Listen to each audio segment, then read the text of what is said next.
Hey everyone, it's January 6, 2025. Man, there's a lot going on. But here at Videntis, we like to, really get into those stories that are important. And today we've got three from the news that are really interesting, I think. One is about the future of healthcare. Another one, it's going to hit close to home for millions of Americans. And the third one, well, let's just say a certain tech billionaire is involved. So, ready to dive in. Always ready. All right, first up, we're going to California. They're always making big changes there, right? But this time, it's about AI and healthcare. Yeah, big one. California passed a law that bans health insurance companies from using AI to deny people treatments. The Physicians Make Decisions Act. It went into effect January 1st. Hold on. So before this law, like a computer program could decide if someone got the treatment they needed. That sounds kind of scary, doesn't it? Definitely raises some ethical questions, and that's why California stepped in. There's this concern that AI, it has potential, but it could also be making inaccurate or biased decisions. And we're talking about life or death stuff here.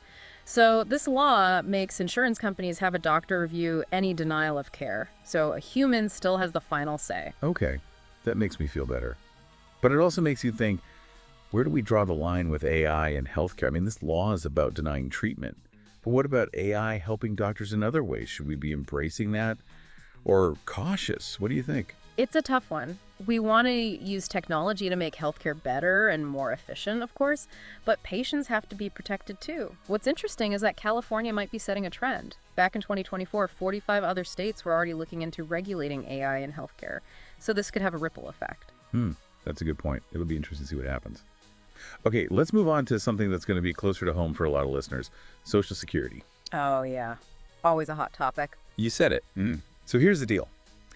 The GOP controls both houses of Congress now, and their new budget is proposing some pretty big changes to Social Security and Medicare.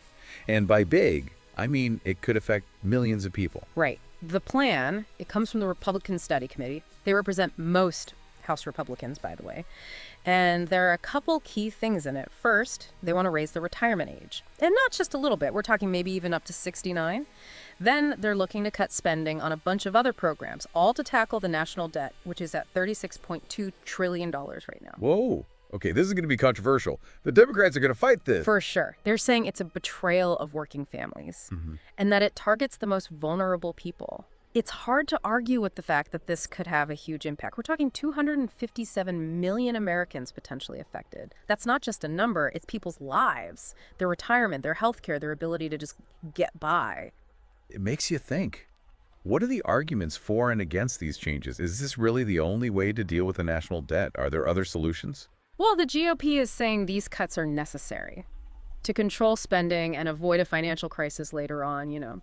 But the Democrats are pushing back. They're saying there are fairer ways to deal with the debt, like closing tax loopholes for corporations and the wealthy, or investing in programs that help the economy grow for everyone. So it's not just about the budget, it's about values. Do we prioritize cutting spending no matter what? Or do we find a way to protect the people who need help the most? Exactly. It's a big story with big implications. We'll definitely be following it closely. Agreed. All right, are you ready for something totally different? This last one is a head-scratcher. Donald Trump has chosen Elon Musk to, wait for it, help make the government more efficient. Yeah, that was unexpected. Right. So Trump is all about shrinking the government. It's part of his Save America agenda for a second term. And to do this, he's brought in Elon Musk and Vivek Ramaswamy, too. And they're not just there for show. They're in charge of something called the Department of Government Efficiency, DOGE for short. It's a meme, but apparently they're serious about it. Their goal: cut spending, reduce federal workers, and slash regulations. Basically, a total makeover of how the government works. Wow, that's a lot. Yeah, it's a bold move, that's for sure. Some people are saying it's about time someone dealt with all the bureaucracy, but others are worried about what this means for important services and programs. One big question is, can Musk actually work within the government? He's known for moving fast and shaking things up in the tech world. But the government is slow and complex. It's like two totally different worlds. It's like attaching a rocket engine to a horse and carriage. I don't know what's going to happen, but I can't look away. Even some in Congress are skeptical. Representative Ro Khanna said he doubts they'll be able to cut things like education funding for special needs kids. That's a good point. There are human costs to these decisions that we can't ignore. Yeah. So will Musk succeed? Will this backfire? This is one to watch. Okay, so we've got AI maybe changing healthcare, a big fight over Social Security, and Elon Musk trying to turn the government upside down. What a day. Yeah, it really shows how everything is connected. These stories might seem separate, but they're all about the big issues we face today: technology, social safety nets, the government itself. You're right. And that's what we do here. We do these deep dives to make sense of the world and connect the dots. But we want to hear from you too. What are your thoughts on all this? What stands out to you? Let's keep the conversation going. Absolutely. We'll be back in a bit to unpack these stories even more. So we've only just started talking about these three big stories. And I don't know about you, but my head is spinning. Let's dig a little deeper into what this all means. You know, what strikes me is how each story is about this tension between progress and protection. We want to embrace new things and make things better, but we also need to protect people from the downsides, especially when it comes to people's lives and how they make a living. That's such a good point. Like with that California AI law. We all want better healthcare, and AI can do amazing things, right? But how do we make sure it doesn't end up hurting the people it's supposed to help? Giving doctors the final say seems like a good step, but it makes you wonder, what's next? Where's the line with AI in other areas? What do you think? Well, think about this. That California law, it sets a precedent, right? If it works, other states might do the same thing, not just in healthcare, but in all sorts of fields. We could see laws that make sure humans are still in control, making sure we don't just let algorithms decide everything without any oversight. Whoa, that's big. And it makes me think about that Social Security story differently. If we're worried about AI making biased decisions in healthcare, shouldn't we be worried about it affecting Social Security too? I mean, if we rely too much on data and computers for these big policy decisions, are we going to leave some people behind? That's a really important question. It gets to what's really important here. Values. What do we care about as a society? Efficiency, saving money. Or do we care about fairness, making sure everyone has a chance to succeed, no matter how old they are or what their situation is? These are tough questions, but we need to be asking them. It's a lot to think about.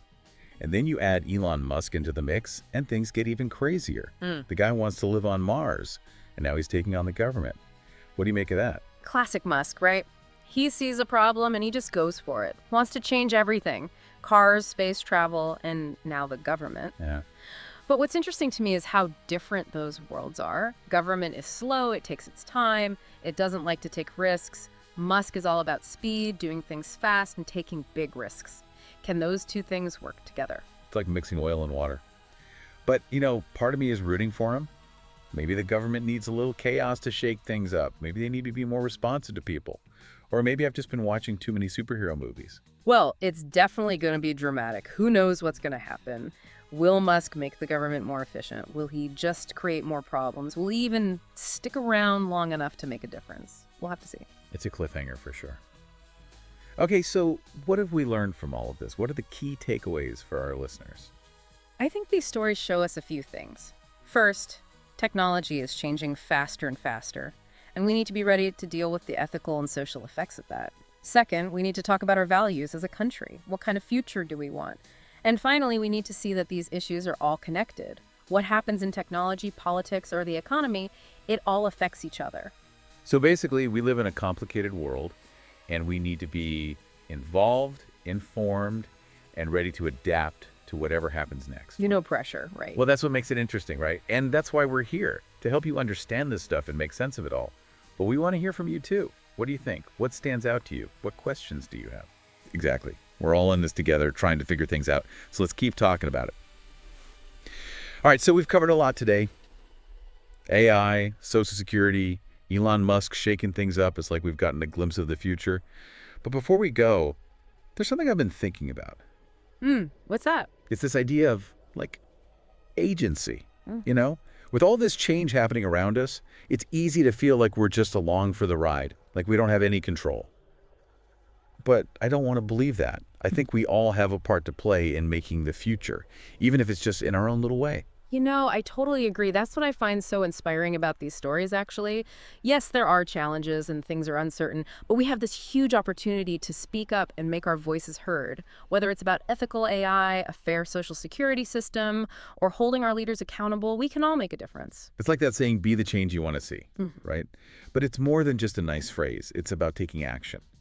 It's about realizing that we're not just watching things happen, we're part of making them happen. Exactly. It starts with knowing what's going on, being involved, and being willing to have tough conversations, even when they're uncomfortable, like what we're doing right now. So here's my challenge to everyone listening. Don't just read the news, think about it critically. Don't just accept things as they are, challenge them. And don't think you can't make a difference, even if it's just in your own community, your family, or even just your own life. Well said. That's the perfect way to wrap things up. Stay curious, stay engaged, and most importantly, stay hopeful. And thank you for joining us on this deep dive. We'll be back soon with more analysis of the important stories out there. Until then, take care and keep thinking.